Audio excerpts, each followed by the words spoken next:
बिस्मिल्लाहिर्रहमानिर्रहीम। कल की क्लास में टैक्स कैलकुलेशन या टैक्स रेट के ज़रिए टैक्स लायबिलिटी वर्कआउट करने के बाद आज की क्लास का जो हमारा टॉपिक है वो रिबेट्स है। और रिबेट्स का काम क्या है बेटा? टैक्स लायबिलिटी को रिड्यूस करना। रिबेट्स एक तरह के डिस्काउंट्स हैं जो डिफरेंट कंडीशंस पूरी होने पर टैक्स डिपार्टमेंट आपको प्रोवाइड करता है ताकि वो इकोनॉमी के डिफरेंट सेक्टर्स को प्रमोट कर सके। ठीक है जी। तो ताकि टैक्स का बोझ जो है वो कुछ लोगों पे ना पड़े ये भी, और डिफरेंट सेक्टर्स को प्रमोट किया जाए। उन सेक्टर्स में लोग क्या करें? इन्वेस्ट करें, या इन्वेस्टमेंट्स को प्रमोट करने के लिए हुकूमत की तरफ से मुख्तलिफ किस्म के एक्शंस लिए जाते हैं। उनमें से एक एक्शन रिबेट्स भी है, टैक्स लायबिलिटी के अंदर कमी फराहम करना भी है। तो सबसे पहला रिबेट जो हम आज पढ़ने जा रहे हैं उस रिबेट का नाम बेटा फुल टाइम टीचर अलाउंस। ठीक है जी। सबसे पहला सवाल, क्या ये रिबेट हर टीचर के लिए अवेलेबल है? Answer is no. ये रिबेट हर टीचर के लिए अवेलेबल नहीं है। अच्छा जी। दूसरा सवाल, क्या ये रिबेट सिर्फ गवर्नमेंट टीचर के लिए अवेलेबल है? Answer is no. इसमें प्राइवेट सेक्टर के मुलाजमीन भी आ सकते हैं। इसका मतलब सिर्फ गवर्नमेंट सेक्टर के लिए नहीं है, प्राइवेट सेक्टर के भी मुलाजमीन इसमें फॉल कर सकते हैं। ठीक है। अच्छा जी। तो टीचर कितनी किस्म के होते हैं? टीचर दो किस्म के होते हैं। किसी भी इंस्टीट्यूट्स के अंदर टीचर दो किस्म के होते हैं, चाहे वो यूनिवर्सिटी हो, चाहे वो कॉलेज हो, वो स्कूल। एक होती है वहाँ की परमानेंट फैकल्टी, एक होती है वहाँ की विजिटिंग फैकल्टी। क्या आप ये फर्क समझ सकते हैं कि क्या परमानेंट फैकल्टी और क्या विजिटिंग फैकल्टी? जवाब दीजिए। जो किसी स्कूल, कॉलेज या यूनिवर्सिटी के अंदर परमानेंट फैकल्टी है उसको वहां से मिलती है सैलरी, फिक्स अमाउंट। अब वो क्लासेस ले या ना ले, कोरोना वायरस की वजह से क्लासेस क्या हो जाए, ऑफ हो जाए, तब भी उसको उसकी मंथली सैलरी मिलती रहेगी। यस और नो? क्योंकि वो उस कॉलेज का क्या है, एम्प्लॉय है। लेकिन क्या कोई टीचर किसी कॉलेज, यूनिवर्सिटी को इंडिपेंडेंटली सर्विसेज दे सकता है? अगर कोई टीचर वहाँ विजिटिंग फैकल्टी है तो फिर वो उस कॉलेज से पर आवर चार्ज करेगा, नंबर ऑफ आवर्स के हिसाब से चार्ज करेगा। तो वहाँ का एम्प्लॉय नहीं होगा, जितना पढ़ाएगा उतने पैसे कमाएगा, घर ले आएगा। तो ये जो इसकी इनकम है, ये इनकम फ्रॉम सैलरी नहीं बल्कि इनकम फ्रॉम बिजनेस। क्योंकि आप इस केस में बतौर टीचर किसी भी कॉलेज को इंडिपेंडेंटली सर्विसेज प्रोवाइड कर रहे हैं। इस तरह के कॉन्सेप्ट्स मैंने आपको बेसिक बिल्कुल हेड्स ऑफ इनकम समझाते हुए मैंने क्लियर कर दिए थे। अब इस पॉइंट पर आकर आपको ये डिफिकल्टी नहीं होनी चाहिए कि कब एक ही एक्टिविटी सैलरी में फॉल करेगी और कब एक्टिविटी, सेम एक्टिविटी जो इनकम फ्रॉम बिजनेस में फॉल करेगी। तो बतौर टीचर जो पैसा कमाया जा रहा है वो पैसा इनकम फ्रॉम सैलरी के हेड में फॉल कर सकता है, और बतौर टीचर जो पैसा कमाया जा रहा है वो इनकम फ्रॉम बिजनेस के हेड में भी फॉल कर सकता है। यस और नो? रिस्पॉन्स चाहिए होगा। यस। यस। तो इसका मतलब क्या है? पहला सवाल, क्या ये रिबेट तमाम टीचर्स के लिए अवेलेबल है? नो। क्या ये रिबेट सिर्फ गवर्नमेंट टीचर्स के लिए अवेलेबल है? नो, प्राइवेट सेक्टर भी हो सकता है। ये रिबेट सबसे पहली बात अवेलेबल है फुल टाइम टीचर के लिए। तो फुल टाइम टीचर वो होता है जो किसी इदारे के अंदर परमानेंट फैकल्टी होता है। Permanent teacher, permanent faculty member. अगर आप विजिटिंग हैं तो आप फुल टाइम टीचर की डैश में फॉल नहीं करेंगे। ठीक है। अच्छा जी। जब वो परमानेंट फैकल्टी होगा तभी वो सैलरी अर्न करेगा। यानी अगर वो सैलरी का हेड अर्न नहीं कर रहा बतौर टीचर, उसकी इनकम किसी और हेड में जा रही है, तो फिर आप समझ लेंगे वो फुल टाइम टीचर नहीं। ठीक है। और रिसर्चर, या फिर आप रिसर्चर, आप रिसर्च वर्क करते हैं, आप पीएचडी प्रोजेक्ट कर रहे हैं, आप रिसर्च वर्क कर रहे हैं। ठीक है। मतलब मुख्तलिफ किस्म के आप मतलब रिसर्चेस करते हैं, आप साइंटिफिक रिसर्च कर रहे हैं, किसी भी इदारे के अंदर आप रिसर्चर हैं। आप किसी हॉस्पिटल की लेबोरेटरी में रिसर्चर हो सकते हैं, आप कोरोना पे रिसर्च कर सकते हैं, ठीक है। Researcher, a full time teacher और researcher of a recognized non profit educational institution. तो खाली अब देखें, क्या सिर्फ फुल टाइम टीचर होना काफी है? नो। क्या सिर्फ फुल टाइम रिसर्चर होना काफी है? नो। आप फुल टाइम टीचर हैं, करेक्ट। आप फुल टाइम रिसर्चर है, करेक्ट। लेकिन अब अगली बात, आपने फुल टाइम टीचर होने का क्राइटेरिया पूरा कर दिया, यानी कि आप वहां पर प्रोमिनेंट हैं और आप सैलरी का हेड अर्न कर रहे हैं, ठीक है जी। लेकिन साथ साथ आपने तो एक कंडीशन पूरी कर दी, लेकिन जिस इदारे में आप काम कर रहे हैं वो इदारा भी वो कंडीशन पूरी करे। तो आप फुल टाइम टीचर हैं किसी भी नॉन प्रॉफिट एजुकेशनल इंस्टीट्यूशन के, ठीक है। Non profit education institution. ये बताइए अलहम्द क्या है? अलहम्द एकेडमी क्या है?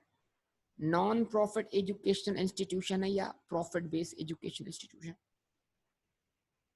जवाब दीजिएगा। प्रॉफिट बेस्ड है। क्यों? क्योंकि उसका कोई मालिक है, उसका प्रॉफिट कोई रिसीव करने वाला है। ये बताइए आईसीए में क्या है? आईसीए में क्या है? आईसीए में institute of cost and management accountant of Pakistan, ICAP institute of chartered accountant of Pakistan, ये प्रॉफिट बेस्ड है, नॉन प्रॉफिट बेस्ड है। आईसीए में और आईकैप नॉन प्रॉफिट है क्योंकि इनका कोई मालिक नहीं है कोई प्रॉफिट रिसीव करने वाला। प्रॉफिट कमाना अलग बात है, प्रॉफिट डिस्ट्रीब्यूट होना अलग बात है। तो जिस इदारे का प्रॉफिट डिस्ट्रीब्यूट ना होता हो, कोई रिसीव करने वाला ना हो, वो प्रॉफिट उसी में री इन्वेस्ट होता है, उस इदारे को नॉन प्रॉफिट इंस्टीट्यूट बोलते हैं। तो क्या आईकैप नॉन प्रॉफिट एजुकेशनल इंस्टीट्यूट है? यस। क्या आईसीए में नॉन प्रॉफिट एजुकेशनल इंस्टीट्यूट है? यस, बिल्कुल है। तो अगर एक टीचर है जो अलहम्द एकेडमी में पढ़ाता है और फर्ज कर लें कि वो वहां पर फुल टाइम टीचर है, तो क्या अलहम्द एकेडमी में फुल टाइम टीचर होना काफी होगा इस रिबेट को क्लेम करने के लिए? जवाब दें सर। जवाब ये होगा टीचर तो फुल टाइम है लेकिन इदारा नॉन प्रॉफिट नहीं है। यस। तो क्या वो टीचर इस रिबेट के लिए एलिजिबल होगा? वो कंडीशन ही पूरी नहीं कर रहा, वो रिबेट के लिए एलिजिबल ही नहीं हुआ। क्लियर? अच्छा जी, एक टीचर है जो आईसीएमए के अंदर विजिटिंग फैकल्टी है, पर आवर पढ़ाता है वहां पर। तो सर इंस्टीट्यूट तो क्या हुआ? नॉन प्रॉफिट हो गया। जवाब दें। लेकिन टीचर अब फुल टाइम नहीं रहा। इंस्टीट्यूट नॉन प्रॉफिट है लेकिन टीचर फुल टाइम नहीं है, तो लिहाजा अब भी कंडीशन मैट नहीं हुई और अब भी ये टीचर जो है वो इस रिबेट के लिए एलिजिबल नहीं हुआ। करेक्ट और नॉट? करेक्ट। अच्छा, एक टीचर है जो आईसीएमए के अंदर पढ़ाता है और वहां पर वो परमानेंट है, उसको सैलरी मिलती है वहां से। तो आईसीएमए क्या हुआ? Non profit organisation, non profit educational institution, और वो टीचर वहां पे परमानेंट फैकल्टी और फुल टाइम है। तो क्या वो इस रिबेट के लिए इस लाइन के हिसाब से वो एलिजिबल हो गया? क्या वो ये कंडीशन पूरी कर रहा है? यस सर, बिल्कुल कंडीशन पूरी कर रहा है। तो मैंने आपके सामने सिनेरियो बना के समझाया कि बेटा कौन कंडीशन पूरी कर रहा है और कौन कंडीशन पूरी नहीं कर रहा। अ फुल टाइम टीचर और a researcher of a recognized non-profit educational or research institution, including government research institution, shall be allowed a reduction of 25% of tax payable. तो उसको अपनी जो टैक्स लाइबिलिटी है उसका 25% माफ कर दिया जाएगा, उसकी टैक्स लाइबिलिटी का 25% रिड्यूस कर दिया जाएगा। लेकिन क्या हर टीचर का? नहीं बेटा। क्या इस रिबेट को हर टीचर क्लेम कर सकता है? नहीं जनाब, नो। आगे बढ़ते हैं। The institute must be recognized by Higher Education Commission or a Board of Education or University recognized by HEC. अच्छा जी, अब इंस्टीट्यूट नॉन प्रॉफिट हो, उससे बढ़कर क्या हो, अगर वो इंस्टीट्यूट यूनिवर्सिटी है तो HEC से रिकग्नाइज्ड हो, अगर वो इंस्टीट्यूट नॉन प्रॉफिट है तो वो HEC से रिकग्नाइज हो, ये भी कंडीशन पूरी करनी है इंस्टीट्यूट ने। अगर वो कोई स्कूल या कॉलेज है तो वो बोर्ड ऑफ एजुकेशन से रिकग्नाइज्ड हो, और अगर कोई डिग्री लेवल का कॉलेज है तो फिर वो किसी ऐसी यूनिवर्सिटी से अफिलिएटेड हो जो ऑलरेडी HEC से रिकग्नाइज्ड हो। The institute must be recognized by HEC, Higher Education Commission, or a board or university recognized by HEC. क्या ये बात सबको क्लियर होती है बेटा? ठीक है, इसका मतलब क्या होता है देखिएगा। अब आप बड़ी सिंपल सी बात कर लें इसके ऊपर। देखिए, सिंध यूनिवर्सिटी में पढ़ाने वाला प्रोफेसर क्या इस रिबेट के लिए एलिजिबल हुआ? सिंध यूनिवर्सिटी में पढ़ाने वाला एक प्रोफेसर, कराची यूनिवर्सिटी में पढ़ाने वाला एक प्रोफेसर, पंजाब यूनिवर्सिटी में पढ़ाने वाला एक प्रोफेसर, एक टीचर इस रिबेट के लिए एलिजिबल हुआ? यस, हो गया, बिल्कुल हो गया। University, Punjab university, Sindh university, Karachi university, कोई मालिक इसका नहीं, तो क्या हो गया? नॉन प्रॉफिट ऑर्गेनाइजेशन हो गया, नॉन प्रॉफिट एजुकेशनल इंस्टीट्यूट हो गए। क्या सिंध यूनिवर्सिटी और कराची यूनिवर्सिटी जो है वह HEC से रिकग्नाइज्ड है?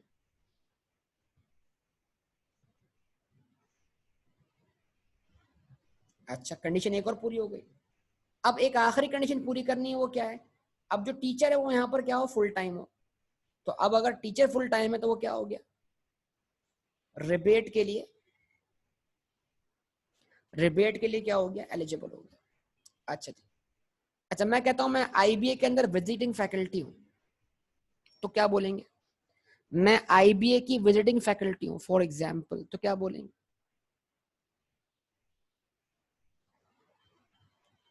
क्यों not eligible? Sir IBA, point number 1, IBA non profit education institute है, रिकग्नाइज्ड बाय HEC है, करेक्ट। लेकिन आप सर, आप कंडीशन पूरी नहीं कर रहे, आप वहां फुल टाइम टीचर नहीं, आप विजिटिंग फैकल्टी। ठीक है, तो ये सारी टर्म्स एंड कंडीशंस जो आपको बताई जा रही हैं पूरी होंगी तो बंदा रिबेट के लिए एलिजिबल होगा, अदरवाइज एलिजिबल नहीं। यहां तक कोई मसला बेटा? अच्छा, थोड़ी और बात खुल के बयान कर दूं। गवर्नमेंट कॉलेज है, जो BCom पढ़ाता है, जो MCom पढ़ाता है, तो वो खुद कॉलेज तो यूनिवर्सिटी नहीं है ना, लेकिन वो कॉलेज डिग्री प्रोग्राम तो चला रहा है ना।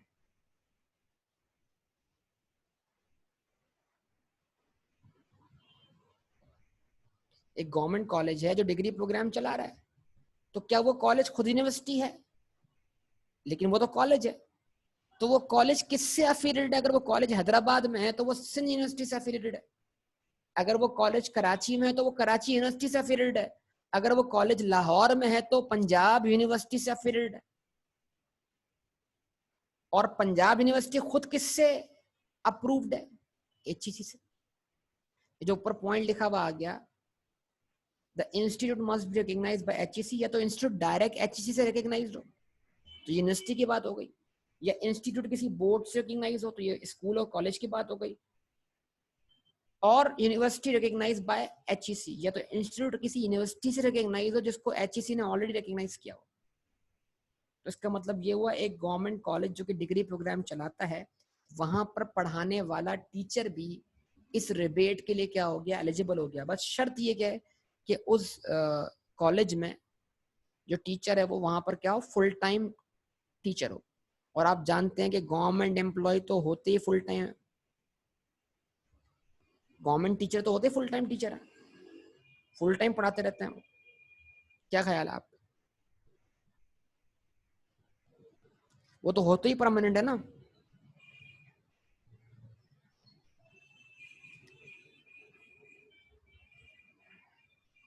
अगर वो टीचर दोनों जगह काम करता हो, दोनों जगह मतलब बेटा खुल के बयान करो, दोनों जगह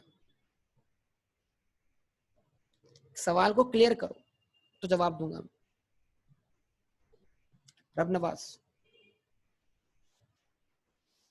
दोनों जगह से मुराद क्या है? यानी अगर यानी एक जगह जहां वो एलिजिबल हो और एक जगह जहां पर वो एलिजिबल नहीं हो, ऐसा पूछना चाह रहे हो? अगर ऐसा पूछना चाह रहे हो, जवाब आगे मिल रहा है। एक ही इंस्टीट्यूट में फुल टाइम भी और विजिटिंग भी हो, या एक इंस्टीट्यूट में फुल टाइम हो और एक में विजिटिंग हो। मिसाल के तौर पे मैं एक बंदा जो है वो आईसीएमए के अंदर प्रोमिनेंट है लेकिन आईबी में विजिटिंग है, ये बोलना चाह रहे हो? ओके, तो जहां पर वो फुल टाइम है वहां पर उसको रिबेट मिलेगा। ये बात का जवाब आपको अगली लाइन में मिल जाएगा। अगली लाइन क्या बोल रही है देखिए, आपके सवाल के जवाब यहां मौजूद है। This additional tax reduction would be allowed on tax liability on taxable salary. ये 25% का जो रिडक्शन मिलेगा वो सिर्फ और सिर्फ सैलरी पर बनने वाली टैक्स लायबिलिटी पे मिलेगा। यानी अगर आपकी टैक्स लायबिलिटी के अंदर बाकी इनकम्स की भी टैक्स लायबिलिटी शामिल है तो उन पर रिडक्शन नहीं मिलेगी। तो जरा बताओ, जहां पर मैं फुल टाइम हूं वहां मैं सैलरी अर्न कर रहा हूं, जहां पर मैं विजिटिंग हूं वहां मेरी इनकम फ्रॉम बिजनेस है, तो अब मेरी दोनों इनकम्स के ऊपर टैक्स लायबिलिटी वर्कआउट हुई है। तो रिबेट मुझे किस पे मिला? रिबेट तो मुझे सिर्फ सैलरी पे मिला ना। और सैलरी मुझे कहां से मिल रही है? वहां से मिल रही है जहां पे मैं फुल टाइम टीचर हूँ। जहां मैं फुल टाइम टीचर नहीं हुआ तो मैं कौन सा हेड अर्न कर रहा हूँ? इनकम फ्रॉम बिजनेस, उस पर तो रिबेट मिलेगा ही नहीं। तो यानी कि इस रिबेट को कैलकुलेट करना है सैलरी पर बनने वाली टैक्स लायबिलिटी पर। अब इसको समझते हैं हम एग्जाम्पल लेकर। एग्जाम्पल ने बेटा स्टार्ट करें एग्जाम्पल, जवाब दीजिए।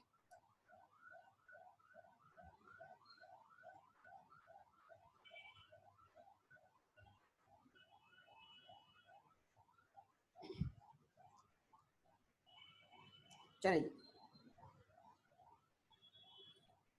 Mister A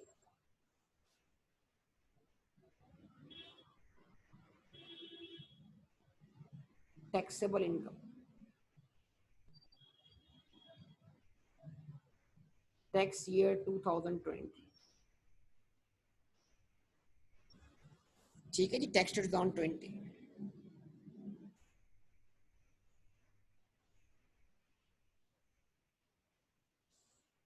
income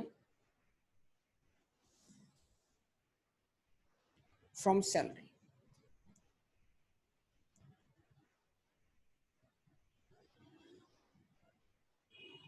1,000,000।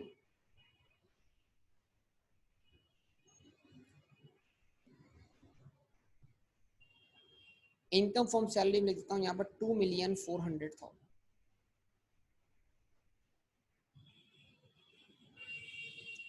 ऐड कर दिया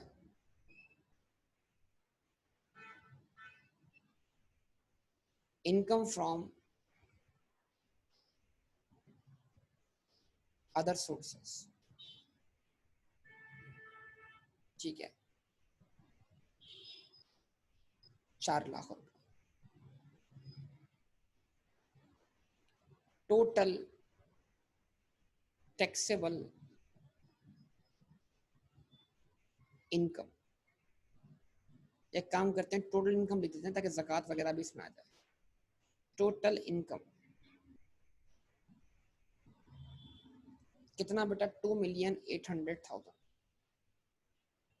ऐसे ही लेस किया ज़कात,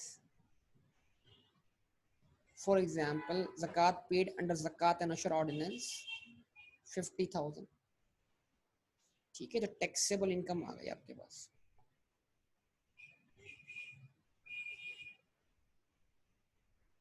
कितनी बेटा? 2,750,000।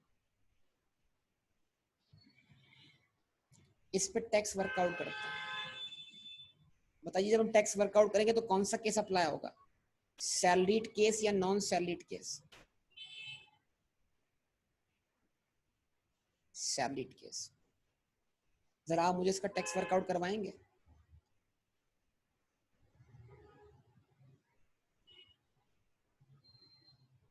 मिस्टर ए, तो आप रेट कहां से लेंगे? कैटेगरी नंबर 1 से, कैटेगरी नंबर 2 से? कैटेगरी 2 से। किताब में कैटेगरी 2 है आपकी, जो कल किताब आपके सामने रखी। टैक्स लायबिलिटी कौन सा case?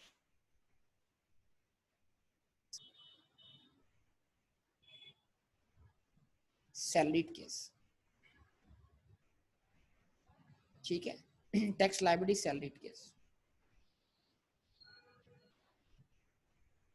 Tax on rupees,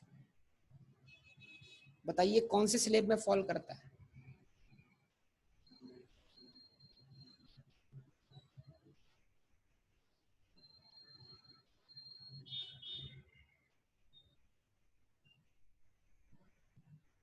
slab number 5 में फॉल करता है, इसमें फॉल करता है, ऐसा ही है।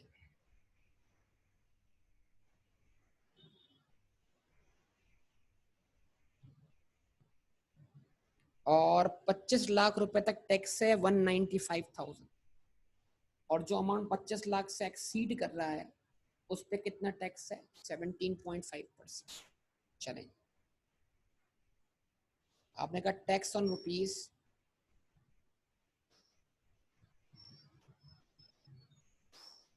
2,500,000, कितना?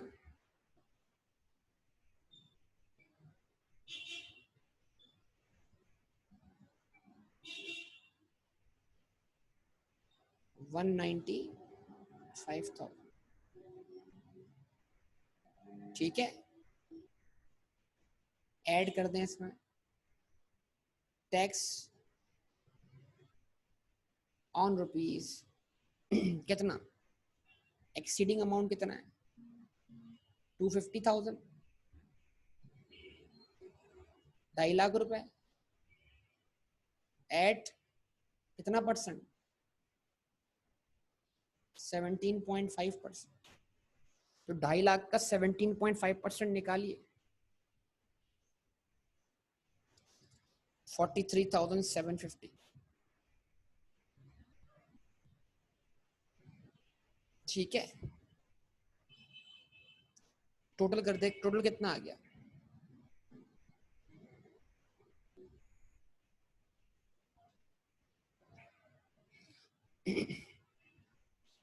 238,000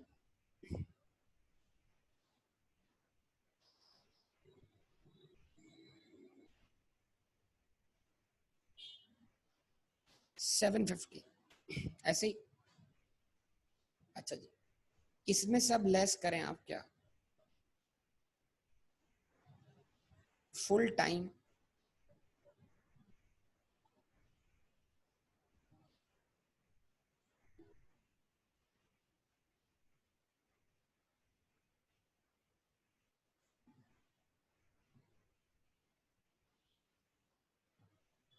टीचर अलाउंस, ठीक है, उसकी करनी पड़ेगी working. Full time teacher allowance, तो क्या अब मैं फुल टाइम टीचर अलाउंस निकालने के लिए बेटा 238,750 का 25% लू? बोलिए क्यों मैं 238,750 का 25% नहीं ले सकता? क्योंकि इसमें अदर सोर्स पर बनने वाली इनकम की भी टैक्स लायबिलिटी क्या है? शामिल है। तो जो आपको 25% रिडक्शन मिलेगा वो सिर्फ और सिर्फ सैलरी पर बनने वाली टैक्स लायबिलिटी में मिलेगा, ऐसे ही। तो अब हमें ऐसे सोचना होगा जनाब कि अगर हम सिर्फ सैलरी 24 लाख पे टैक्स देते तो सिर्फ 24 लाख पे टैक्स कितना बनता? तो हमें क्या करना पड़ेगा? वर्किंग करनी पड़ेगी, और हम वर्किंग करने हैं। फॉर एग्जाम्पल वर्किंग में यहाँ नीचे दिखा देता हूँ।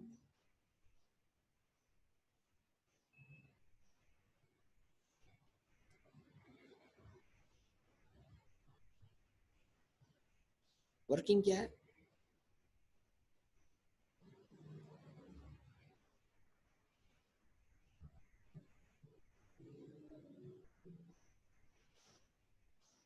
फुल टाइम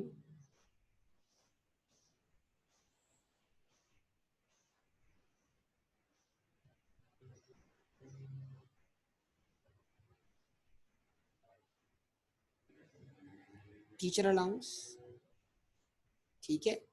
और क्या करना है मुझे, सैलरी पे। अब अगर मैं सिर्फ 24 लाख इस पे टैक्स वर्कआउट करूं तो कितना बनेगा, तो इसके लिए मैं दोबारा जाऊंगा, ये देखूंगा जनाब कि अगर मैं 24 लाख पे टैक्स वर्कआउट करना चाहता हूँ तो कितना बनता है। तो वो फॉल करेगा, सिर्फ 24 लाख को टैक्स करना है तो ये फॉल करेगा कौन से स्लेब में, चौथे स्लेब में, ऐसे ही है। तो 18 लाख पे कितना टैक्स है, 90,000 रुपये, और 18 लाख से जो अमाउंट एक्सीड कर रहा है उसका 15%। आपने बोला जनाब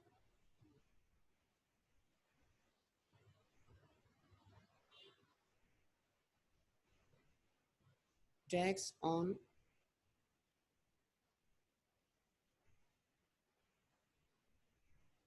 rupees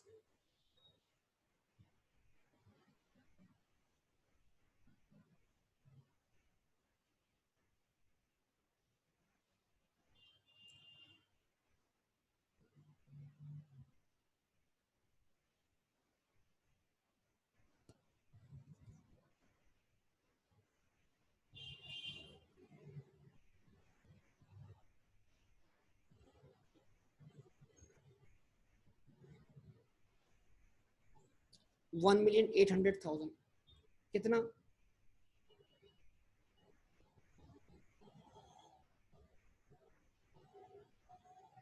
90,000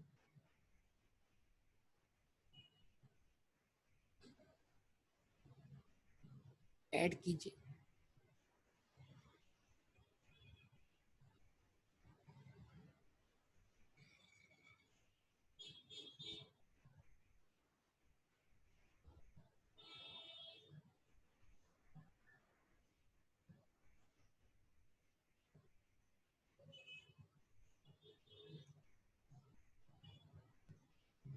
tax on rupees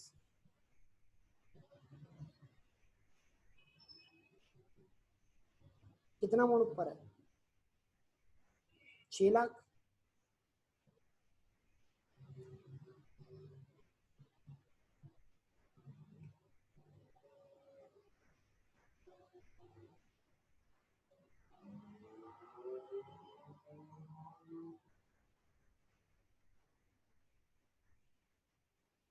eight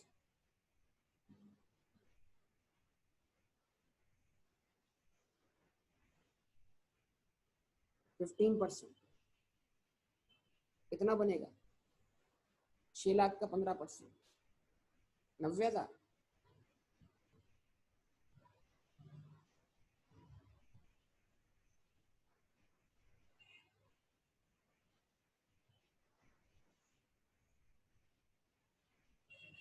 तो अमाउंट कितना बना, 1 लाख,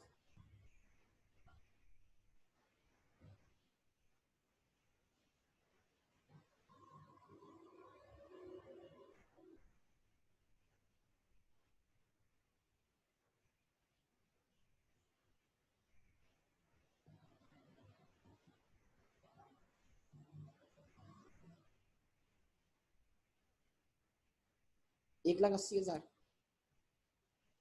तो बेटा ये 1,80,000 क्या है, हम ये बोलना चाह रहे हैं 238,750 के अंदर सैलरी पे बनने वाला टैक्स 1,80,000 है, और जो रिमेनिंग टैक्स है वो इनकम फ्रॉम अदर सोर्स से बिलोंग करता है। तो अब हमें क्या करना है, हमें सैलरी पर बनने वाली टैक्स लायबिलिटी का 25% निकालना है। निकालिए जरा 1,80,000 का 25%,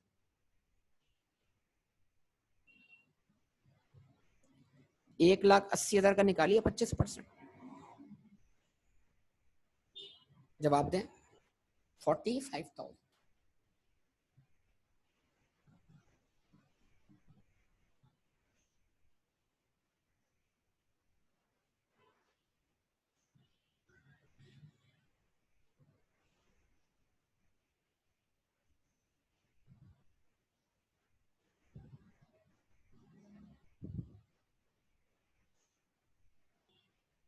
इसको लेस करवा दीजिए, 238,750 माइनस 45,000 कितना आया?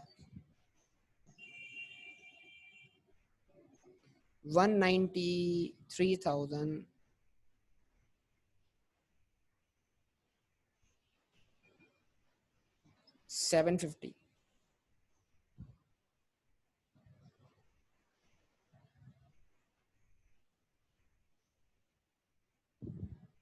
ऐसे ही। तो इसका मतलब क्या हुआ?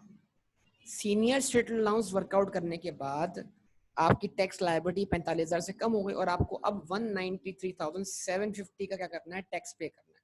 अगर आपके पास कोई और रिबेट की कंडीशन है तो वो भी अप्लाई कर सकते हैं, लेकिन फिलहाल इतना ही। ठीक है, मतलब अभी तो एक ही रिबेट सीखा हमने, आगे रिबेट तो सीखे नहीं है।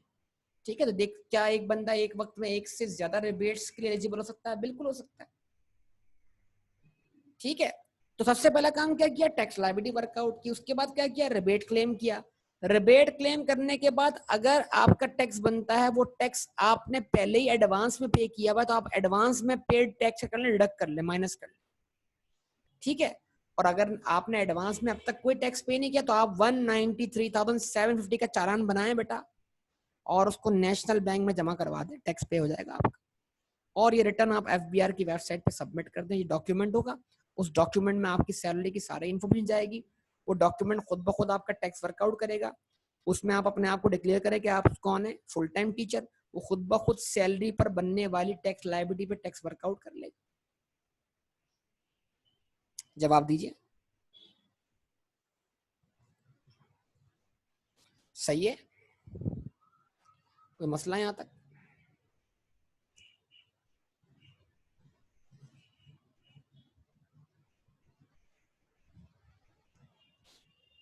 तो ये आपके सामने हो गया यहाँ तक। ये हमने कवर किया कौन सा? सबसे पहला एरिया कवर किया फुल टाइम टीचर अलाउंस के नाम से। ओके, अब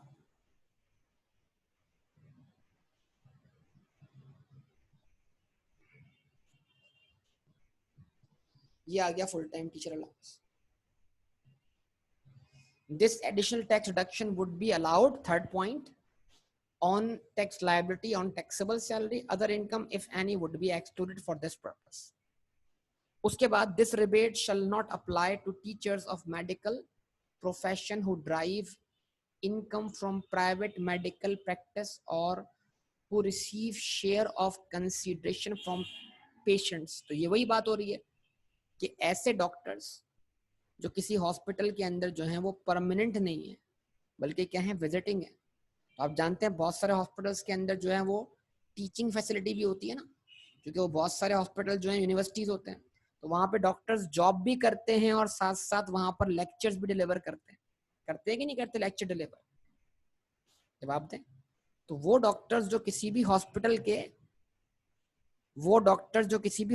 के परमानेंट एम्प्लॉय हैं, उनकी जो सैलरी होगी, भले अब साइड सी बात है, लेकिन उनके लिए टीचर होना जरूरी है, तो वो उस पर क्या करेंगे? रिबेट क्लेम करेंगे, बिल्कुल क्लेम करेंगे।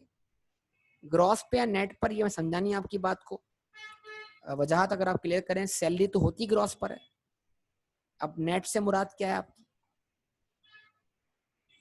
नेट से मुराद क्या है? सैलरी तो होती ग्रॉस है और ग्रॉस अमाउंट पे टैक्स होती है। आप नेट से मतलब क्या लेना चाह रहे हैं, जरा उसको क्लियर करें, फिर मैं आपको जवाब देता हूँ। जी वजहत,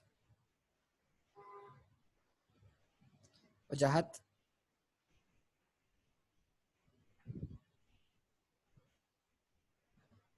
बेटा जवाब दे दें ताकि मैं आगे बढ़ूं फिर।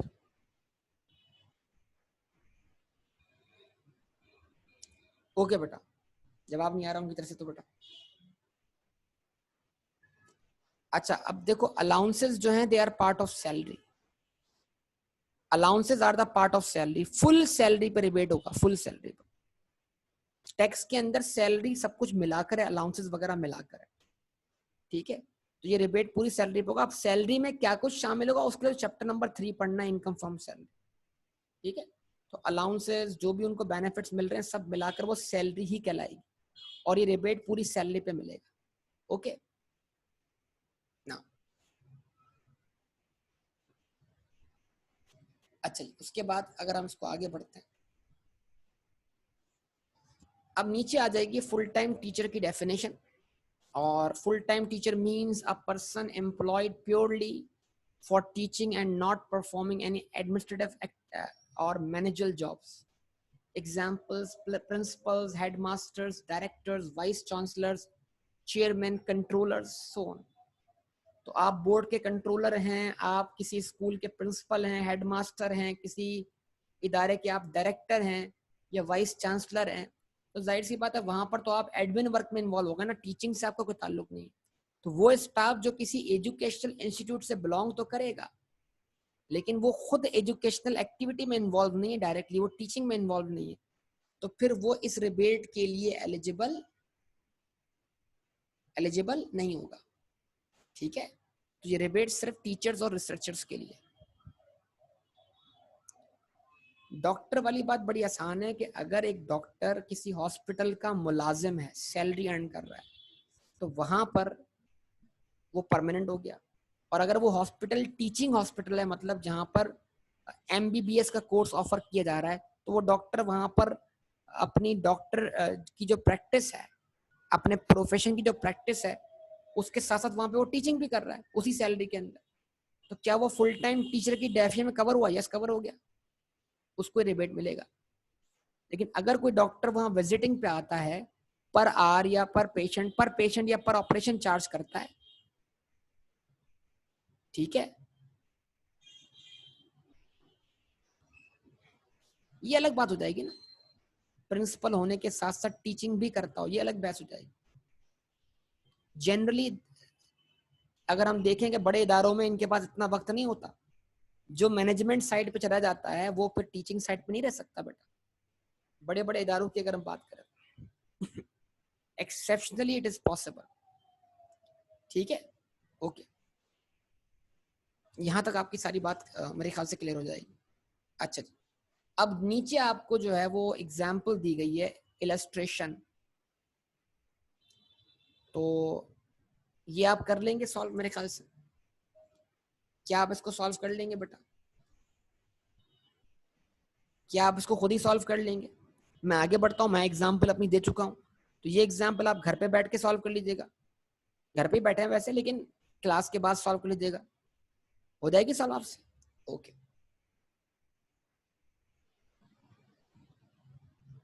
आप देखिएगा आपका आंसर सही आता है कि नहीं आता.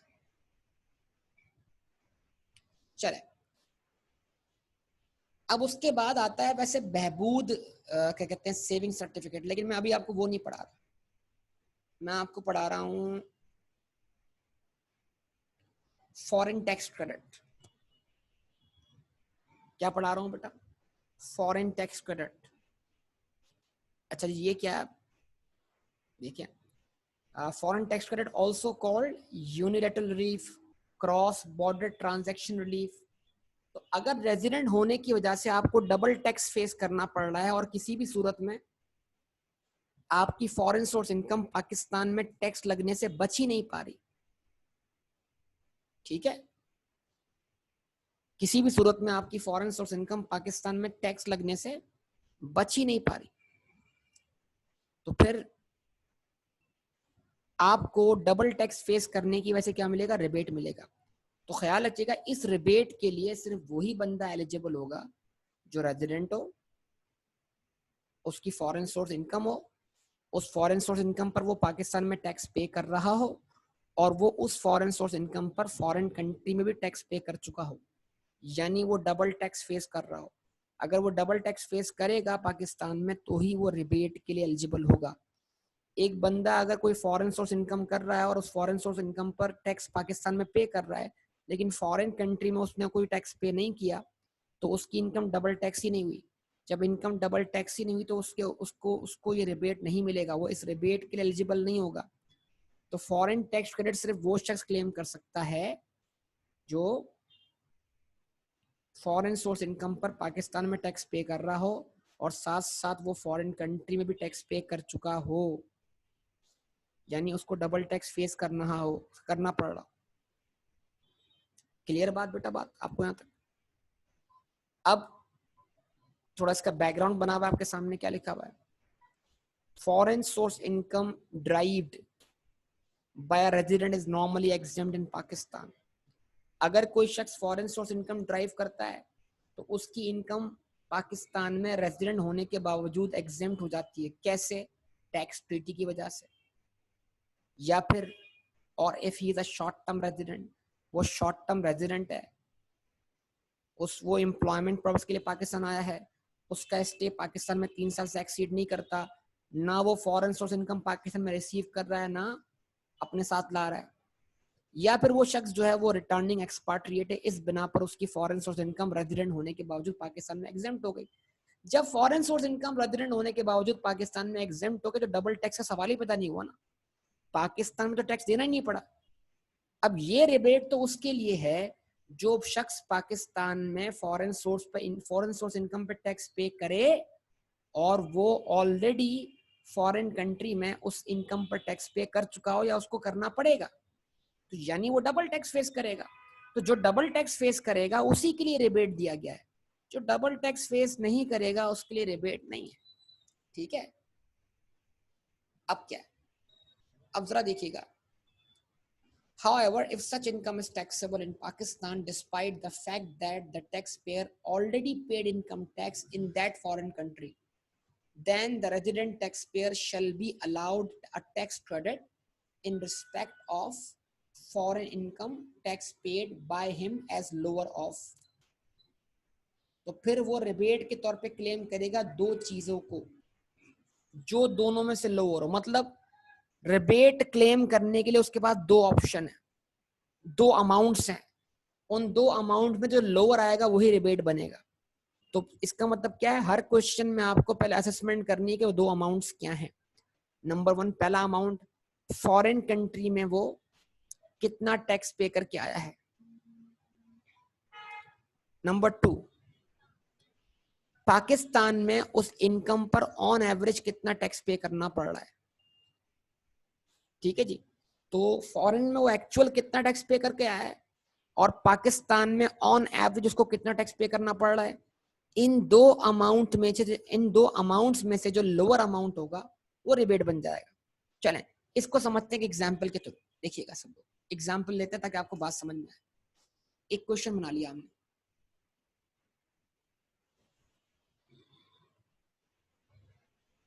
Mister B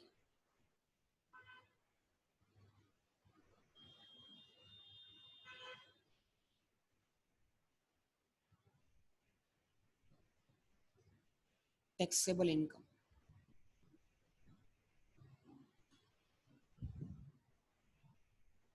tax year 2020.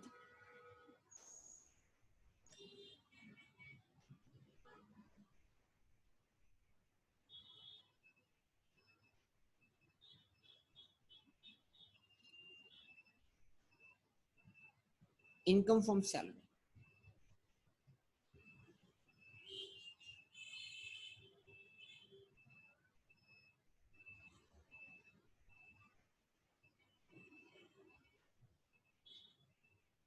$2,700,000.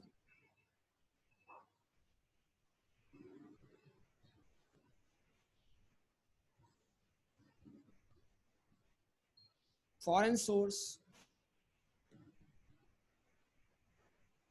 business income. ठीक है जी. 500,000.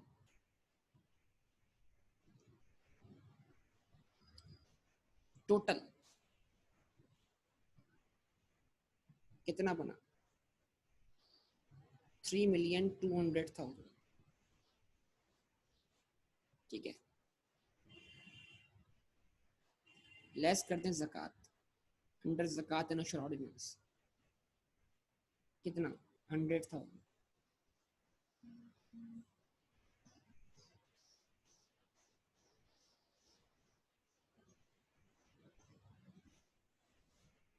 Taxable income 3,100,000.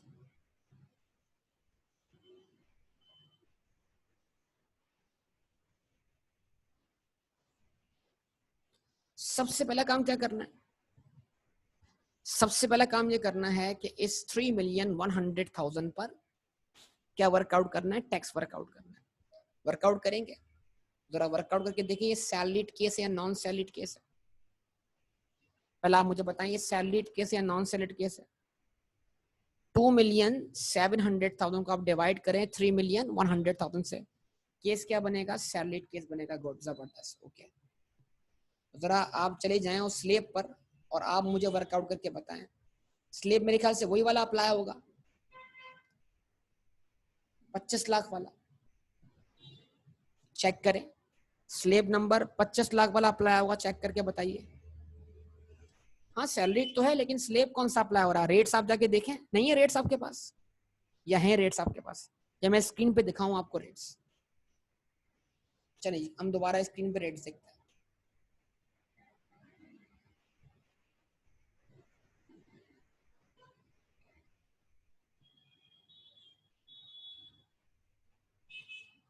हाँ जी, स्लेब नंबर 5, 25 लाख से 35 लाख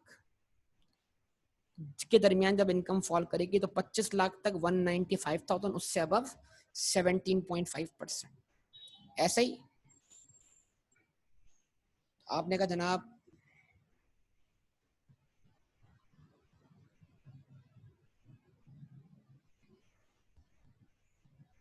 मिस्टर बी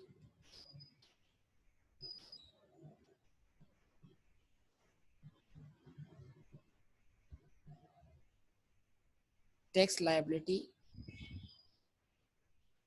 ठीक है, और वो सैलरी केस आप लीजिएगा, इसके आगे आप जानते हैं आप सैलरी केस में बार बार मेंशन नहीं करूंगा। टैक्स ऑन रुपीज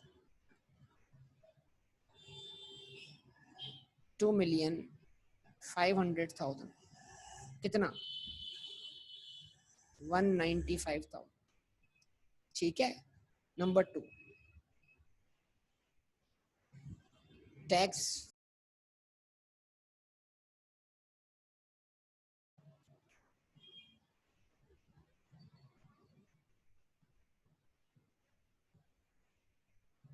जी जनाब, ठीक है, टैक्स ऑन रुपीज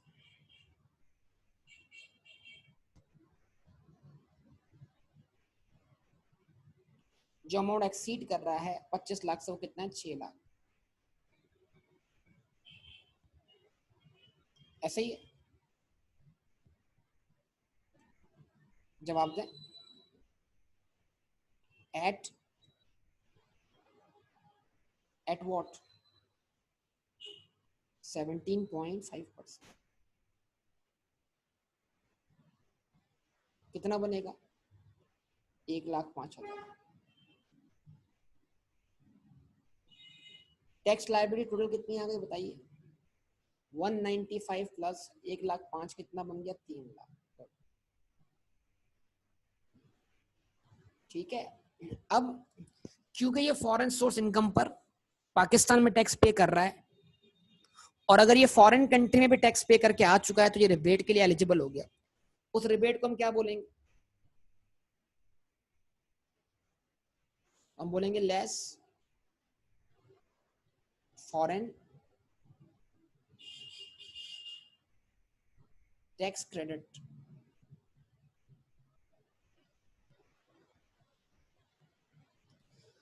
अब क्वेश्चन जो आपके सामने जो लॉ था, वो लॉ क्या कहता है, फॉरेन टैक्स क्रेडिट दो में से कोई एक चीज बनेगा, ठीक है। नंबर 1 ऑप्शन,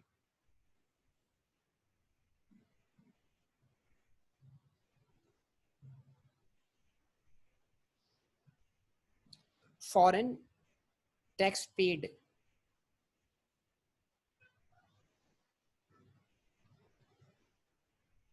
ये क्वेश्चन आपको बताएगा।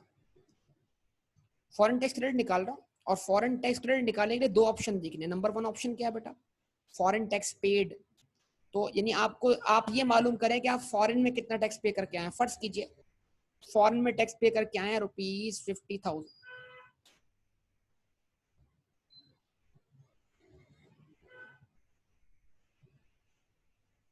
यानी जिस कंट्री से इनकम कमाई है वहां पर इस इनकम पर 50,000 के बराबर टैक्स पे करके आ गए।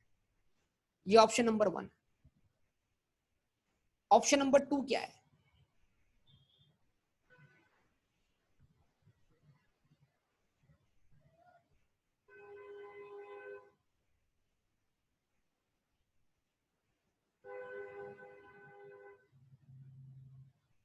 पाकिस्तान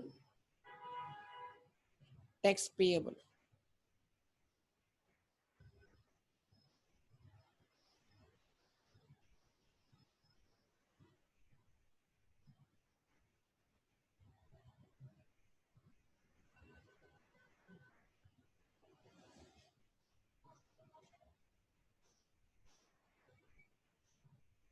एट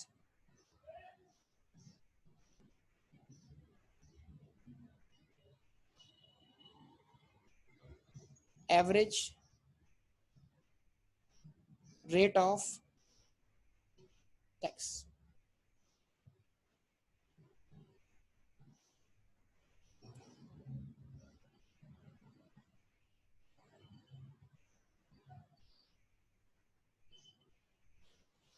ठीक है, दूसरा ऑप्शन क्या है? मालूम ये करें कि 3 लाख रुपए के अंदर इस फॉरेन सोर्स पर इनकम पर बनने वाला एवरेज टैक्स कितना है, एक्चुअल नहीं एवरेज। इससे पीछे जो हमने क्वेश्चन किया था, हमने उस टैक्स लायबिलिटी में सैलरी पे बनने वाला एक्चुअल टैक्स निकाला था, लेकिन अब ये मालूम करना है ऑन एवरेज हम इस 3 लाख के ऊपर 3 लाख रुपए के अंदर इनकम, फॉरेन सोर्स इनकम पे, इस पे ऑन एवरेज हम कितना टैक्स पे कर रहे हैं। तो बड़ा आसान है मालूम करना। देखिए उसके लिए फॉर्मूला क्या दिया उसने, ए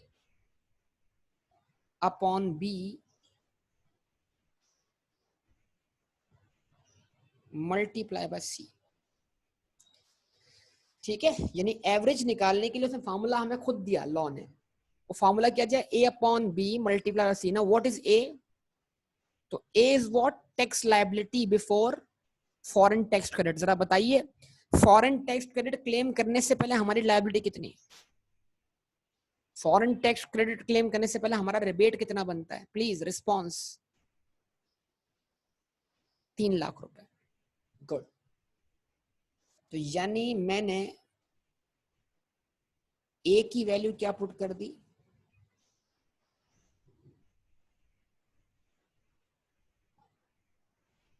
3 लाख रुपए। What is B? B is your taxable income. What is your taxable income? 3,100,000.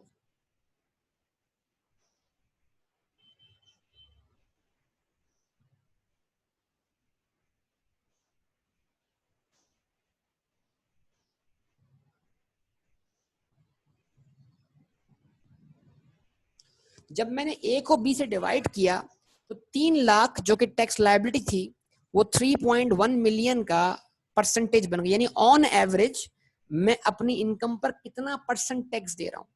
तो जितना परसेंट टैक्स मैं ऑन एवरेज दे रहा हूं उतना परसेंट मुझे निकाल लेना है अपनी फॉरेन सोर्स इनकम। अब मेरी फॉरेन सोर्स इनकम कितनी है, सी क्या बनेगा, फॉरेन सोर्स इनकम। तो मेरी फॉरेन सोर्स इनकम कितनी है बेटा, 5 लाख रुपए। या मिस्टर बी की फॉरेन सोर्स इनकम कितनी है, 5 लाख रुपए।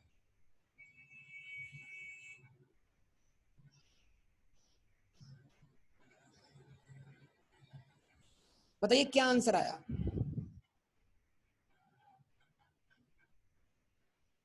क्या आंसर आया?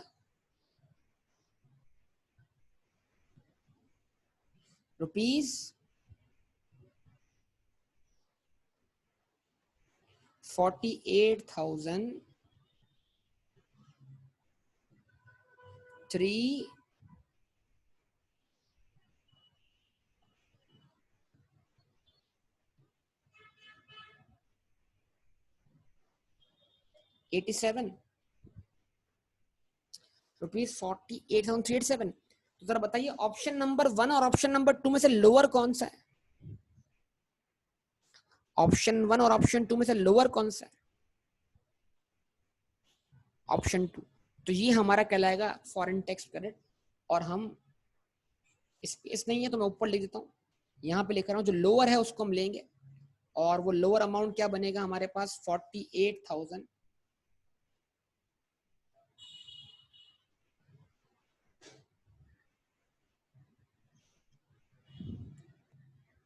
387 7।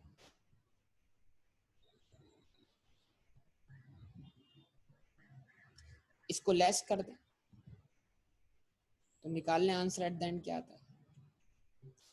3 लाख में से 48,387 माइनस करवा दे तो आंसर कितना आएगा? 251,000।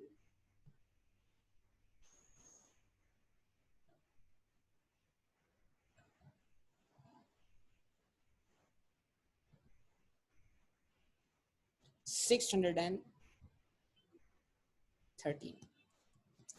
ठीक है जी, तो ये हो गया फॉरेन टैक्स रेट। अब एक काम करते हैं, डॉक्यूमेंट पे आते हैं। एग्जाम्पल हमारे जहन में बैठ गई और ये बैठने के बाद अब हमारे लिए पढ़ना आसान हो जाएगा। जरा हम डॉक्यूमेंट रीड करते हैं।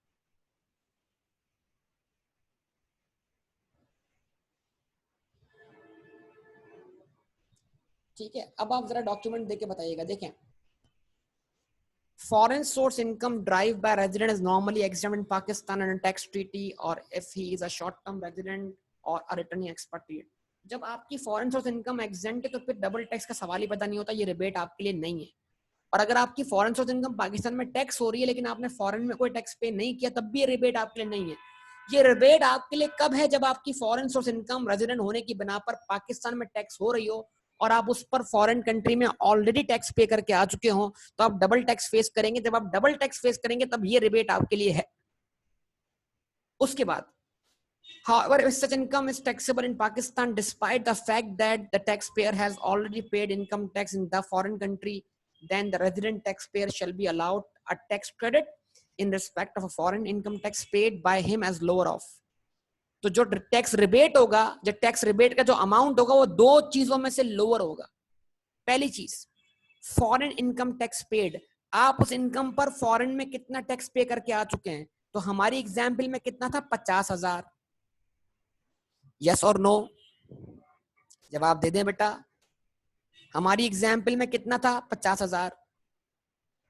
Number 2, Pakistan tax payable. अब आप उस फॉरेन सोर्स इनकम पर पाकिस्तान में कितना टैक्स पे कर रहे हैं, एक्चुअल या average? Average. Pakistan tax payable in respect of foreign source income eight average rate of tax. और ये आप निकालें average rate of tax apply करके। और एवरेज रेट ऑफ टैक्स कैसे निकलेगा? एवरेज रेट ऑफ टैक्स जो है वो A अपॉन B के बराबर है, where A is the tax liability, जो कि हमारे पास कितनी थी? 3 लाख रुपए टैक्स रिबेट, यानी फॉरेन टैक्स रिबेट क्लेम करने से पहले पहले।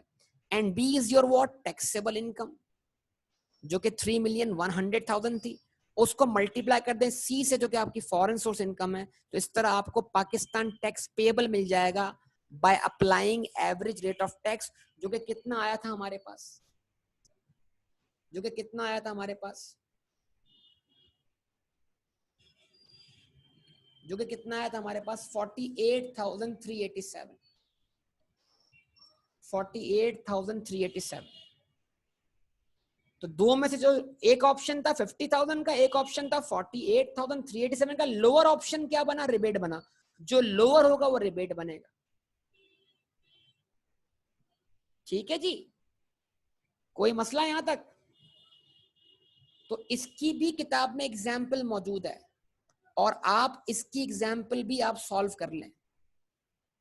ठीक है, अब मजा कब आएगा? जब बंदे के पास फॉरेन सोर्स इनकम भी हो और वो फुल टाइम टीचर भी हो।